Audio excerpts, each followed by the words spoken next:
మా అమ్మగారికి 8 మంది పిల్లలం మేము. 8 మంది పిల్లలున్న అమ్మ సంగతి ఎట్లా ఉంటుంది? 8 మంది ఏడుస్తూ ఉంటాడు. ఒకళ్ళిద్దరిని చూసుకోవడానికి ఇప్పుడు గొడవ అయిపోతుంది. 8 మంది ఏడుస్తుంటే మా అమ్మ పాపం ఇంట్లో పనులు చేసుకోవాలి, పిల్లల్ని చూసుకోవాలి. ఎప్పుడు అమృతాంజనం బాటిల్ దగ్గర పెట్టుకొని రాసుకుంటా ఉండేది. నాకు 5 ఏళ్ళు 6 ఏళ్ళు వచ్చాక ఒకరోజు మా అమ్మని అడిగా, అమ్మా ఎందుకమ్మా అది రాసుకుంటున్నావు అన్న. తలపోటురా అంది. తలపోటు అంటే ఎలాగుంటుందమ్మా అని అడిగా. ఎందుకంటే నాకు తలపోటు లేదు అప్పుడు. ఏంటంటే ఆ బాధలు భారాలు చిన్నపిల్లడికి ఏముంటాయి కాబట్టి ఆ తలపోటు అంటే ఏంటమ్మా అని అడిగేవాడిని. ఆ తర్వాత నేను పెద్దోడిని అయ్యాక, నాకు భారాలు ఎక్కువైపోయాక నాకు కూడా ఈ విక్స్ బాటిల్ దగ్గర పెట్టుకొని అప్పుడప్పుడు రాసుకుంటుంటా. ఎందుకంటే తలపోటు ఏంటంటే ఎక్కువ ఆలోచించి కొన్నిసార్లు మీ అందరికి ప్రార్థన చేసిన తర్వాత ఎన్ని గంపలు మోస్తున్నట్టుంటుంది నా నెత్తిని. ఎన్ని భారాలు, ఎన్ని బాధలు. ఈ ప్రపంచమంతా తిరుగుతున్నాను నేను. వాళ్ళు తెల్లోళ్ళు అవని, నల్లోళ్ళు అవని, తెలుగోళ్ళు అవని, అరవోళ్ళు అవని, హిందీ వాళ్ళు అవని, అమెరికాలో ఉన్నోళ్ళు అవని, ఎవడైనా సరే బాధలు మాత్రం ఒకటే. మనం అనుకుంటాం తెల్లోళ్ళకి బాధలు లేవని. తెల్లోళ్ళకి తెల్లగా ఉన్న నల్ల బాధలు ఉన్నాయి. ఏంటండి, ఎవరికి చూసినా బాధలే, ఎక్కడ చూసినా రకరకాల జబ్బులే, ఎక్కడ చూసినా భార్య భర్తల గొడవలే, ఎక్కడ చూసినా మా అబ్బాయి లోపడతలేదండి, మా అబ్బాయి ఎవరినో చేసుకుంటాను వెళ్ళిపోతానంటున్నాడు, మా అమ్మాయి చెప్పిన మాట వింటం లేదు, మా ఇంట్లో ఏకత్వం లేదు, మా ఇంట్లో సమాధానం లేదు, మా అబ్బాయికి బ్రెయిన్ పెరగలేదు, ఇదిగో ఈ అబ్బాయి కళ్ళు కనపడటం లేదు, చెవులు వినపడటం లేదు అని ఒక్కొక్కళ్ళు చెప్పే సమస్యలు చూస్తే అబ్బా దేవా, సైతాను ఇన్ని రకాలుగా మనుషుల్ని పట్టి పీడిస్తున్నాడా అని ఆలోచిస్తూ ఉన్నప్పుడు నాకు కూడా తలపోటు వస్తుంది అప్పుడప్పుడు. ఆ భారమంతా దేవుని సన్నిధిలో కుమ్మరించేదాకా, ఆ సమస్యలన్నీ దేవుని సన్నిధిలో పెట్టి ప్రార్థించేదాకా అర్థమవుతుంది. ఏంటండి, అనుభవిస్తేనే ఒక బాధ అర్థమవుద్ది, కానీ అనుభవించని వాడికి అర్థం. యేసు ప్రభు మనందరి బాధలను అనుభవించాడు కాబట్టి మనందరి బాధలు అర్థం చేసుకోగలుగుతాడు. మన యొక్క వేదన ఆయనకి తెలుసు, మన సమస్యలు ఆయనకి తెలుసు. అందుకని యేసుక్రీస్తు దగ్గరకు మనం వెళ్ళినప్పుడు మనల్ని ఎంత ప్రేమిస్తాడంటే, ఆయన ఎంతగా మనల్ని ఓర్చుకుంటాడంటే, ఎంతగా మనల్ని సహిస్తాడంటే, ఎంతగా ఆయన మనల్ని క్షమిస్తాడంటే, నీవు పడుతున్న బాధ ఎలాంటిదో ఆయన ముందే అనుభవించాడు. ఆ బాధకు రాగలసిన శిక్షను భరించాడు గనుక నిన్ను అర్థం చేసుకొని నిన్ను క్షమిస్తాడు, నిన్ను స్వస్థపరుస్తాడు, నీకు సంతోషము సమాధానాన్ని ఇస్తాడు. ఈ లోకంలో ఏ మనుషుడు మరో మనిషిని ఆదరించలేడండి. ఈ లోకంలో ఏ మనుషుడు మరో మనిషి యొక్క మనస్సును మార్చలేడు. కానీ యేసు ప్రభు హృదయాలను మార్చేవాడు, స్వభావాన్ని మార్చేవాడు, పాపాన్ని క్షమించేవాడు. పాపాలు పోగొట్టుకోవడానికి మనుషుడు నానాయాతనలు పడుతున్నారు, కానీ యేసు క్రీస్తుకి పాపములు క్షమించటానికి అధికారం ఉంది. ఆయనకు ఒక్కడికే అధికారం ఉంది అని అడిగారు ఎవరో. కారణం, ఆయన ఒక్కడే మనందరి పాపములను, లోక పాపములను మోసుకొని పోవు దేవుని గొర్రెపిల్లగా లోకము యొక్క పాపాలన్నీ కలువరి సెలువు వరకు మోసుకొని పోయి మన పాపముల కొరకు సెలువలో బలయ్యాడు. కాబట్టి ఈ రోజున ఆయన పొందిన దెబ్బల వలన మనకు స్వస్థత ఉంది. ఆయన చిందించిన రక్తధారలలో మనకు పాపక్షమాపణ ఉంది. ఆయన మరణము యొక్క బలము గల వారిని, అనగా అపవాదిని మరణం ద్వారా జయించాడు. కాబట్టి యేసుక్రీస్తునందు విశ్వాసం ఉంచిన వారు మరణించడు, మరణించినను తిరిగి లేస్తాడు. ఏంటండి, అంటే యేసుప్రభుని నమ్ముకుంటే చావమా అండి అని అడుగుతారేమో. యేసుప్రభుని నమ్ముకున్న వాళ్ళు కూడా చనిపోవాల్సిందే. చనిపోయిన తర్వాత రెండవ మరణం ఉంది. అది అగ్ని గంధకములతో మండే గుండము. యేసును ఎరగని వారికి, పాప క్షమాపణ పొందని వారికి ఆ అగ్ని గంధకములతో మండే గుండం ఉంది కనుక అది అహర్నిశలో అల్లాడే రెండవ మరణం కనుక క్రీస్తును నమ్ముకోమని, ఆయన యందు విశ్వాసం ఉంచమని ప్రకటిస్తున్నాం, వేడుకుంటున్నాం, బ్రతిమలాడుతున్నాం. అయితే యేసుక్రీస్తును నమ్మిన వారికి నా మట్టుకైతే బ్రతుకుట క్రీస్తే, చావైతే పరలోకం. చావైతే లాభం అంటే ఏంటి అర్థం? ఇక్కడ చనిపోతే తలుపు తీసుకొని ఎక్కడికి వెళ్ళిపోతాం? పరలోకానికి వెళ్ళిపోతాం. పరలోకం ఉందని నమ్ముతున్నారా? నమ్ముతలేదా? నమ్ముతున్నారండి? గొప్ప దైవజనుడు 99 సంవత్సరాలు వయసులో బిల్లీ గ్రాహం అనే గొప్ప సువార్థికుడు ప్రభు సన్నిధికి వెళ్ళిపోయారు. ఫిబ్రవరి 21వ తారీఖు వెళ్ళిపోయారు. ఆయన చనిపోకముందు ఏం చెప్పాడంటే, ఏదో ఒక రోజు బిల్లీ గ్రాహం చనిపోయాడు అని మీరు వింటారు, న్యూస్ పేపర్లో వస్తుంది, టీవీల్లో చెబుతారు, కానీ మీరు నమ్మొద్దు. నేను చావను, నేను మరింత బతికే ఉంటాను, నా అడ్రస్ మారుతుంది కానీ నేను చచ్చిపోలేదు. అడ్రస్ మారుద్దంటే భూలోకం అడ్రస్ అంటే ఎక్కడికి మారుతుంది అనమాట? పరలోకం అడ్రస్ మారుతుంది. నేను ఇక్కడ చనిపోయాను అంటే నేను ప్రభుతో బ్రతికున్నానని అర్థమని ముందే చెప్పి పెట్టాడు. అంటే ఆయన చనిపోకముందే పరలోకం ఉంది అని నమ్మాడు. పరలోకానికి చేరినట్లుగా నేను ప్రభువును నమ్ముకున్నాను, ప్రభువును ప్రకటించాను, ఆయన సాక్షిగా బ్రతికాను, నా జీవితం దేవుని సన్నిధిలో యథార్థంగా ఉందని సిద్ధపరుచుకున్నాడు గనక పరలోకానికి వెళ్ళాడు. అదే సమయంలో ఒకరోజు ముందో 2 రోజులో పెద్ద ప్రఖ్యాతి చెందిన నటి, ఏంటండి అందరూ ఇష్టపడే అందమైన సుందరంట పాపం, ఏమండి 54 ఏళ్లకే బోల్డ్ కోట్లు ఆస్తుంది, కోట్లు ఫ్యాన్స్ ఉన్నారు. కానీ ఆమె చనిపోయింది. ఆమె చనిపోకముందు ఒక మాట చెప్పిందట. ఏమని చెప్పిందో తెలుసండి? నేను చచ్చిపోయినప్పుడు నాకు ఎవరు ఉండరు, చచ్చిపోయిన తర్వాత నేను ఒంటరిగానే ఉంటాను, చచ్చిపోయిన తర్వాత ఇక నాకు బతుకు లేదు అని ఆమె చెప్పిందంట. ఏంటంటే చచ్చిపోయిన తర్వాత నాకు బతుకే లేదు, ఉన్నంతకాలం ఈ లోకంలో జాలీగా ఉండాలి, చచ్చిన తర్వాత ఏమీ లేదు అని ఆమె అనుకుంది. ఏంటండి మీరేమనుకుంటున్నారు?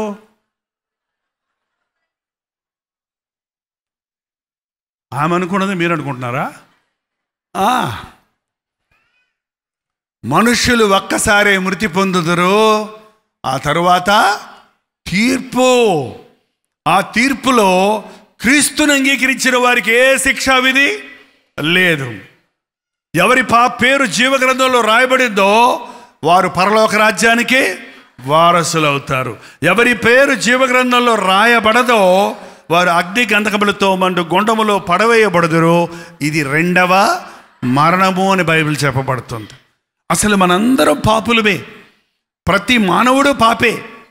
పాపానికి రావాల్సి పాపం యొక్క జీతం మరణమే. ప్రతి వాడు మరణించి నిత్య నరకానికి పోవలసిందే. కానీ యేసు ప్రభు మనల్ని చేసిన సృష్టికర్త, ఏ ఒక్కడు నశించకూడదని ఎరిగి, మన పాపాల నుండి మనము విముక్తి పొందలేమని ఎరిగి, మన కొరకు దేవునితో కూర్చుంటూ సింహాసనమును విడిచిపెట్టి రక్తమాంసాల్లో పాలిభాగస్తుడై మనుషుని స్వరూపము ధరించి దాసుని వలె తగ్గించుకొని శిలువ మరణము పొందినంతగా తను తాను తగ్గించుకొని ఈ లోకంలోనికి వచ్చి మన పాపముల కొరకు యాగమయ్యాడు. ఈ రోజున నిజంగా నీ యేసు ప్రభువును నమ్మితే, నిన్ను ఆయన అర్థం చేసుకుంటాడని విశ్వసిస్తే, నీ ఒంటరి సమయాలలో ఆయన నిన్ను ఆదరించేవాడిగా ఉన్నాడని నమ్మితే, నీ రోగాలు, నీ బాధలు, నీ సంకటాలు కుదిర్చేవాడిగా యేసు ప్రభువు ఉన్నాడని విశ్వసిస్తే ఆయన సన్నిధిలో ప్రార్థిస్తావు. మరి ఏ విషయంలో నువ్వు చింతించవలసిన అవసరమో లేదు.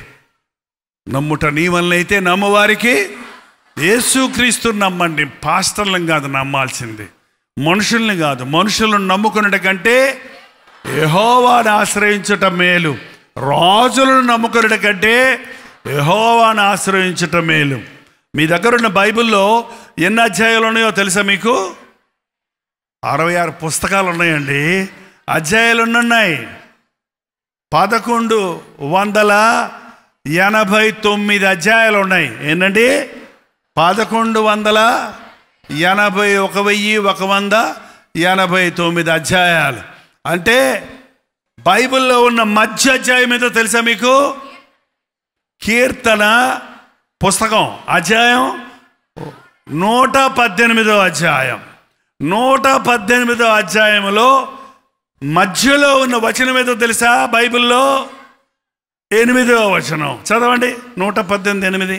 మనుషులను నమ్ముకొనుట కంటే యెహోవాను ఆశ్రయించుట మేలు, రాజులను నమ్ముకొనుట కంటే. ఆహా, మరి చూడండి, బైబిల్లో మధ్యలో ఉన్న వాక్యం ఏం చెప్తుంది? నన్ను నమ్ముకో, మనుషుల్ని నమ్ముకోవద్దు. నీ బాధలు వస్తే, డబ్బు కావాల్సి వస్తే అప్పులోడి దగ్గరికి వెళ్ళొద్దు, జబ్బులు వస్తే డాక్టర్ దగ్గరికి ముందే పరిగెత్తొద్దు, గొడవలు వస్తే కోర్టుకు వెళ్ళిపోవద్దు. నేను మీ న్యాయాధిపతిని, నేను మీ పరమ వైద్యుణ్ణి, నేను మీ స్నేహితుణ్ణి, నేను మీ సహాయకుణ్ణి, నా ఐశ్వర్యము చొప్పున మీ ప్రతి అవసరత తీరుస్తాను. ఈరోజు నుంచి నేర్చుకోండి.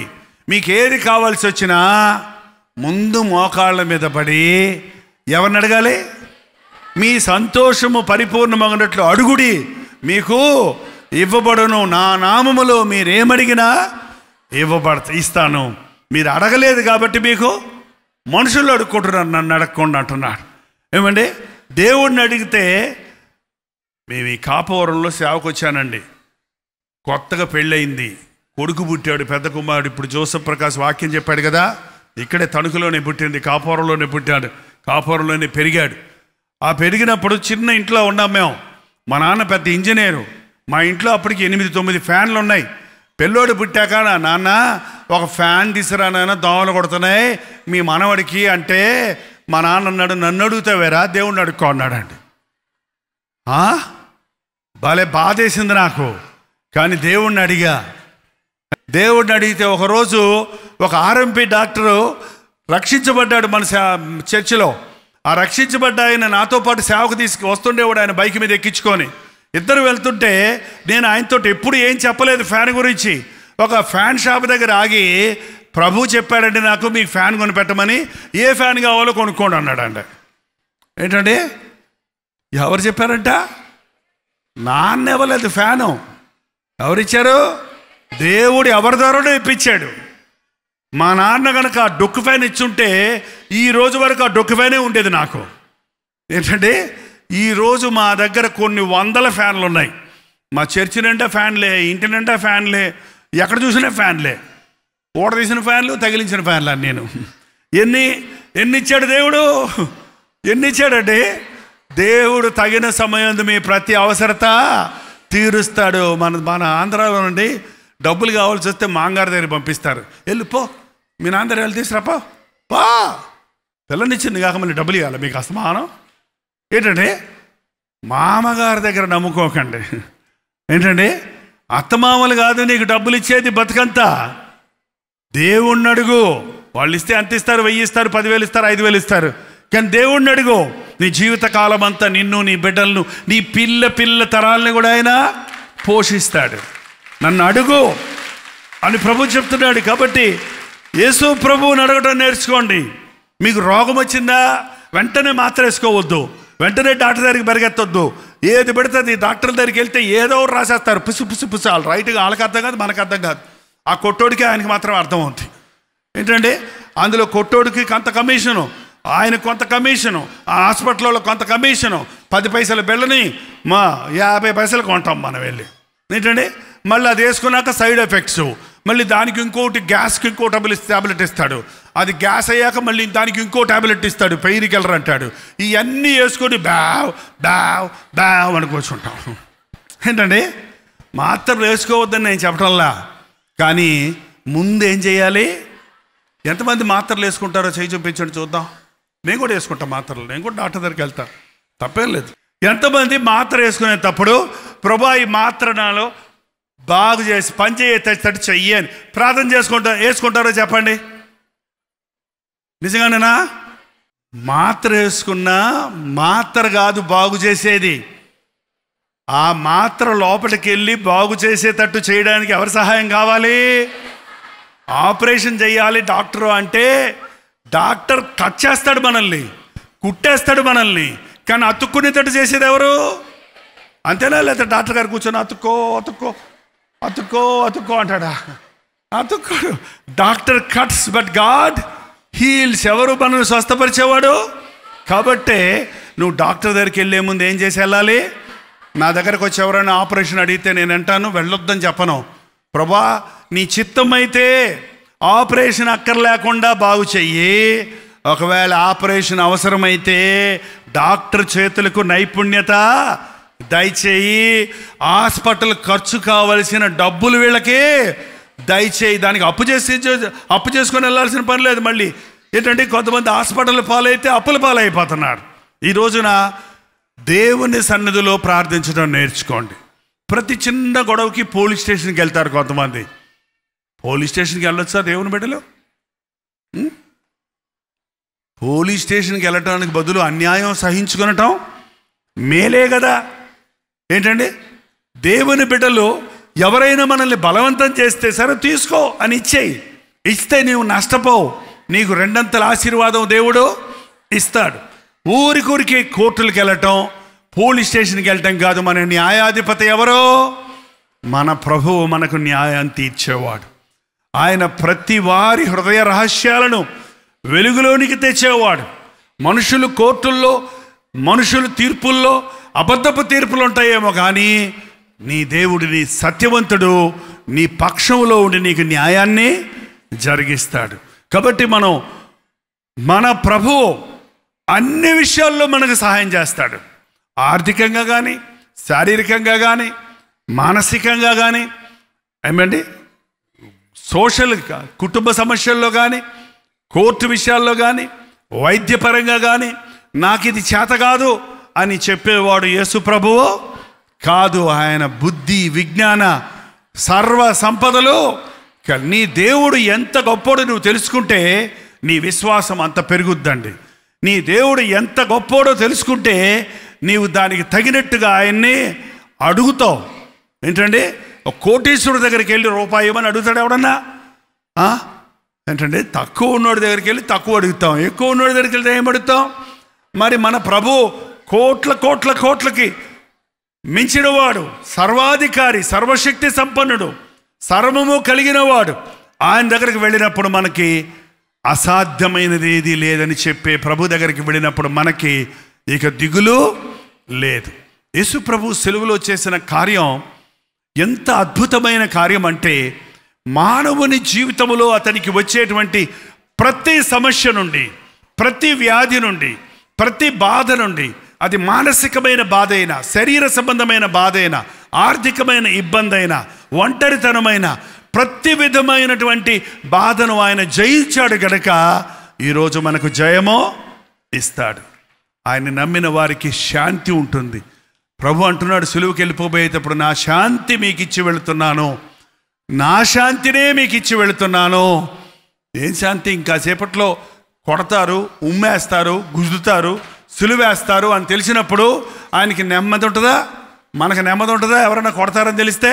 కానీ యేసు ప్రభు సెలవులకు వెళ్ళే ముందు కూడా ఆయనకేముంది? శాంతి ఉంది. నీ కలవరాల మధ్యలో, నీ పోరాటాల మధ్యలో, నీ సమస్యల మధ్యలో, నీ వ్యాధుల మధ్యలో నీకు శాంతి ఇవ్వడానికి యేసుక్రీస్తు శక్తి కలిగిన వాడు. ఈరోజు నుంచి ఒక పని చేయండి. చేస్తామన్నోళ్ళు అల్లే చెప్పండి, చేయమన్నోళ్ళు అల్లే చెప్పండి, చేస్తామన్నోళ్ళు అల్లే చెప్పండి. ఏం చేస్తారు? ఏం చేస్తారో తెలియకుండా చేస్తామంటారేంటి? ఏం చేస్తారు? బాధ వచ్చిందా? డబ్బులు కావాల్సి వచ్చినాయా? జబ్బులు వచ్చాయా? అందరు తిట్టారా? తిరగబడి అనుకోండి. తిట్టిన వాళ్ళని తిట్టడం, కొట్టిన వాళ్ళని కొట్టడం కాదు. ఎవరైనా మనల్ని తిడితే ఏం చేస్తాం? దేవుడు మిమ్మల్ని దీవించను గాక. ఎవరైనా మిమ్మల్ని హింసిస్తే ఏం చేయమన్నాడు ప్రభు? వారి కోసం ప్రార్థించండి, మీ శత్రువుల్ని ప్రేమించండి, మీ విరోధుల కొరకు ప్రార్థన చేయండి. అప్పుడు మీకు బ్లడ్ ప్రెషర్ రాదు, అప్పుడు మీ మనశ్శాంతి పోదు, అప్పుడు మీకు దేవుడి యొక్క ఆశీర్వాదం ఉంటుంది. కాబట్టి ఈరోజు నుండి నా దేవుడు సర్వశక్తిమంతుడు, నాకేది కావలసిన నేను ఆయన్నే అడుగుతాను. ఎంతమందికి మోకరించి ప్రార్థించడం వచ్చు? ఎలా మోకరిస్తారు? మోకరించి చూపించండి. ఎస్, ప్రార్థన చేసుకుందాం. మోకరించండి, ప్రార్థన చేసుకుందాం. కుర్చీల్లో ఉన్నవాళ్ళు కూడా, వృద్ధులైతే బలహీనులైతే తప్ప మోకరించండి. మోకాళ్ళ ప్రార్థన. మన యేసు ప్రభు గెత్సెమని తోటలోకి వెళ్ళి మోకాళ్ళుని ప్రార్థించాడు. అందరు కళ్ళు మూసుకుందాం, రెండు చేతులు జోడిద్దాం. ప్రభు ఇప్పుడే మన ప్రార్థన వినటానికి మన మధ్యలో ఉన్నాడు. నువ్వు ఏ బాధతో ఇక్కడికి వచ్చావో, ఏ అవసరతతో వచ్చావో ఆయనకి బాగా తెలుసు. నా భర్త నన్ను అర్థం చేసుకోవడం లేదే, నా అత్తమామలు నన్ను బాధ పెడుతున్నారే, నా కన్నబిడ్డలు లోబడటం లేదే అని ఒంటరితనాన్ని అనుభవిస్తున్న సహోదరుడా, సహోదరి, ప్రభువు నిన్ను ఎరుగున్నాడు. ప్రభువు నిన్ను ఆదరిస్తాడు. ప్రభువు నీకు తోడుంటాడు. మనుషులు నమ్ముకొని మోసపోయావు, దేవుని నమ్ముకో. రాజుల్ని, అధికారుల్ని, డబ్బులున్న వారిని నమ్ముకున్నావే కానీ, వైద్యుల్ని, లాయర్లను నమ్ముకున్నావే కానీ న్యాయాధిపతి అయిన క్రీస్తును నమ్ముకోలేదు. అందుకే నష్టపోయావు, అందుకే మోసపోయావు. ఇప్పుడైనా నీ కొరకు నీ స్థానములో చనిపోయిన యేసయ్యనందు విశ్వాసముంచు. నీ పాపాలన్నీ ఆయన భరించాడు, నీ శ్రమలన్నీ ఆయన సహించాడు, నీకోసం తన రక్తమంతా కార్చాడు యేసయ్య. ఎంత ప్రేమ కలిగిన వాడు యేసు ప్రభు. అయ్యా నీకు వందనాలయ్యా, నా కొరకు సిలువలో బలైన యేసు ప్రభువా నీకు వందనములయ్యా. నాకు ప్రార్థన నేర్పించు నాయన, నాకు మోకాళ్ళ ప్రార్థన నేర్పించు నాయన, నాకు విశ్వాస ప్రార్థన నేర్పించు ప్రభువా, నాకు కన్నీటి ప్రార్థన నేర్పించు నాయన. ప్రతి ఒక్కరు ప్రార్థన చేద్దాం, ప్రతి ఒక్కరు ప్రార్థన చేద్దాం. పరిశుద్ధాత్ముడు మన మధ్య సంచరిస్తున్నాడు. మీ హృదయ అవసరత తీర్చడానికి, మిమ్మల్ని స్వస్థపరచడానికి ఈ రాత్రి ఒక అద్భుతం జరిగిస్తాడు దేవుడు. అందుకే నిన్ను ఇక్కడికి రప్పించాడు. నీ కన్నీరు తుడిచేవాడు, నీ బలహీనతలను బలంగా మార్చేవాడు, నీ దుఃఖానికి బదులుగా సంతోషం ఇచ్చేవాడు మన యేసు ప్రభు. యేసు ప్రభువా, నిన్నే నమ్ముకున్నానయ్యా, నీవే నా దేవుడవయ్యా, నీవుంటే నాకు చాలయ్యా అని ప్రభుతో చెబుదాం. ప్రతి ఒక్కరు మన రెండు చేతులు ఆకాశం వైపెత్తి ఈ ప్రార్థనలు ఏకీభవించండి. ప్రార్థన.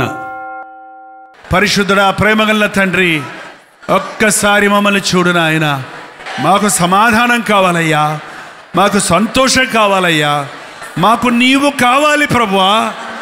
నీవుంటే మాకు మేలు, నీవుంటే మాకు చాలు, నీతో మాకు అన్నీ ఉన్నాయని నమ్ముతున్నామయ్యా.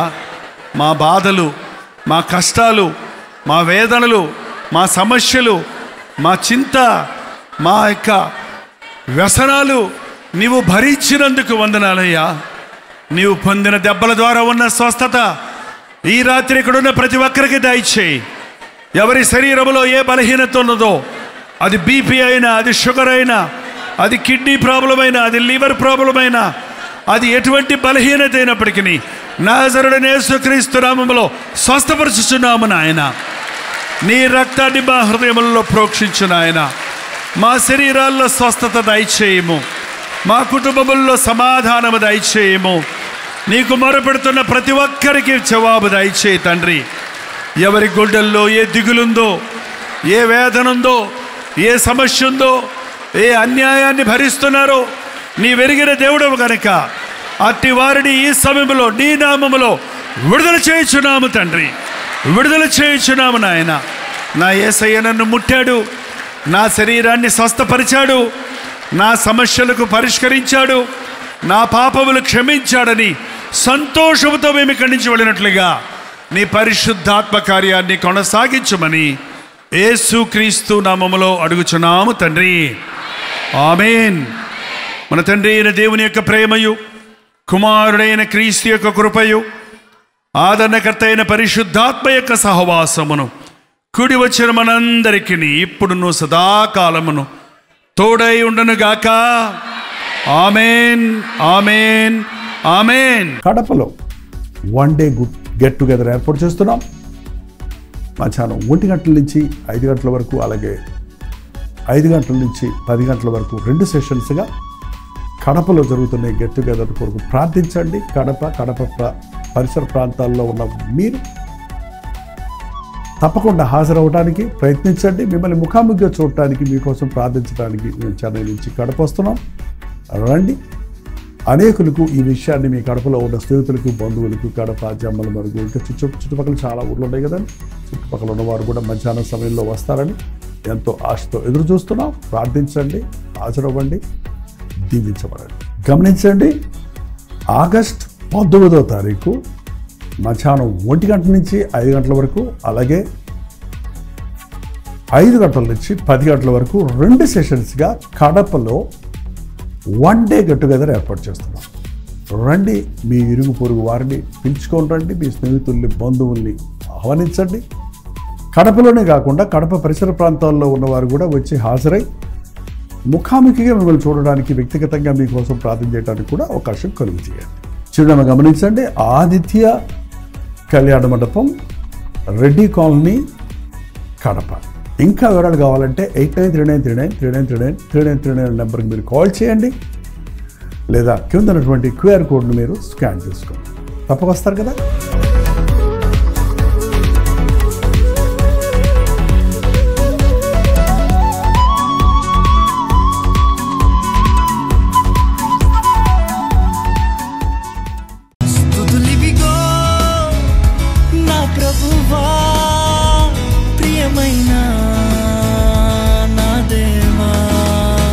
హల్లెలూయా, దేవునికి స్తోత్రం. బెంగళూరు పరిసర ప్రాంతాల్లో ఉన్న వారికి శుభవార్త. ప్రతిరోజు దేవుని వాక్యాన్ని అనేక భాషల్లో వింటున్న మిమ్మల్ని ముఖాముఖిగా చూడాలని, మీకోసం వ్యక్తిగతంగా ప్రార్థించాలని బెంగళూరు వస్తున్నాం. ఆగస్ట్ 27వ తారీఖు మధ్యాహ్నం 2 గంటల నుంచి 5 గంటల వరకు, 6 గంటల నుంచి 10 గంటల వరకు జరిగే ఈ 2 సెషన్స్లోనూ పాల్గొనడానికి సిద్ధపడరండి. మిమ్మల్ని ముఖాముఖిగా చూసి వ్యక్తిగతంగా మీరు ప్రార్థించాలని, దేవుని వాక్యమును ధ్యానించి మనమందరం కలిసి దేవుని సన్నిధిలో ఆనందించాలని ఈ 1 డే గెట్ టుగెదర్ను ఏర్పాటు చేస్తున్నాం. రండి, కుటుంబాలుగా తరలి రండి. ప్రభు సన్నిధిలో మనందరం కలిసి ఆయన వాక్యాన్ని ధ్యానిద్దాం, ఆయన్ని ఆరాధిద్దాం. మరి ముఖ్యంగా మీ సాక్ష్యాలు వినడానికి, మీ కొరకు ప్రార్థించడానికి నేను ఎంతో ఆశ కలిగి ఉన్నాను. సోషల్ మీడియా ద్వారా, టెలివిజన్ ద్వారా వాక్యం వింటున్న మిమ్మల్ని ముఖాముఖిగా చూసి బలపరచాలని ఎంతో ఆశతో ఉన్నాం. తప్పకుండా రండి. బెంగళూరులోని హడ్సన్ కమ్యూనిటీ సెంటర్లో, CSI కాంపౌండ్లో ఈ 1 డే గెట్ టుగెదర్ జరుగుతుంది. మరిన్ని వివరాలు కావాలంటే 8939393939 నెంబర్కి మీరు కాల్ చేయండి, లేకపోతే మీరు చూస్తున్నటువంటి నెంబర్లకు వాట్సాప్ పెట్టండి, లింక్ మీకు పంపిస్తారు. తప్పక వస్తారు కదా.